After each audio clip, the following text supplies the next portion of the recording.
एक बार की बात है, एक अमीर व्यापारी था जो अपनी दयालुता और उदारता के लिए जाना जाता था। वह एक सुखी और संतुष्ट जीवन जीते थे, हमेशा जरूरतमंदों की मदद के लिए तैयार रहते थे।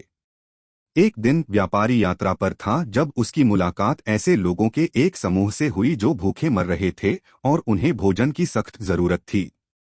व्यापारी ने तुरंत मदद करने की पेशकश की और अपने नौकरों से भूखे लोगों को खाना बांटने को कहा।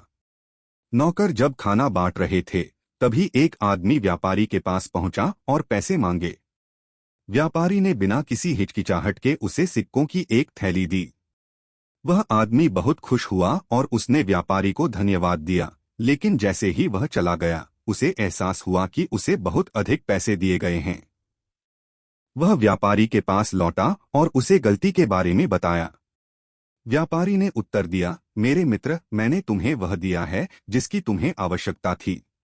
यदि तुम अपनी आवश्यकता से अधिक लेते हो तो इससे तुम्हें खुशी नहीं मिलेगी। केवल वही लो जिसकी तुम्हें आवश्यकता है और शेष जरूरतमंदों को बांट दो। व्यापारी की बातों से वह व्यक्ति द्रवित हो गया और उसे संतोष और दूसरों को देने के महत्व का एहसास हुआ। उसने अतिरिक्त सिक्के लौटा दिए और वादा किया कि उसके पास जो कुछ है उसे वह जरूरतमंदों के साथ बांट देगा। व्यापारी का संतोष और दान देने का संदेश आदमी के साथ रहा और वह एक खुशहाल और पूर्ण जीवन जीने लगा, हमेशा अपने समुदाय को कुछ देना और जरूरतमंद लोगों की मदद करना याद रखता था। इस कहानी की सीख यह है कि संतोष और दान देना एक सुखी और परिपूर्ण जीवन की कुंजियां हैं।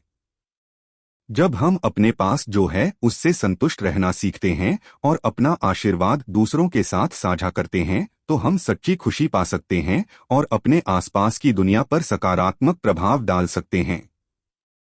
तो यह कहानी आपको अपने जीवन में संतोष और उदारता पैदा करने के लिए प्रेरित करती है। इस तरह के और प्रेरक सामग्री के लिए हमारे चैनल को लाइक, शेयर और सब्सक्राइब करना न भूलें।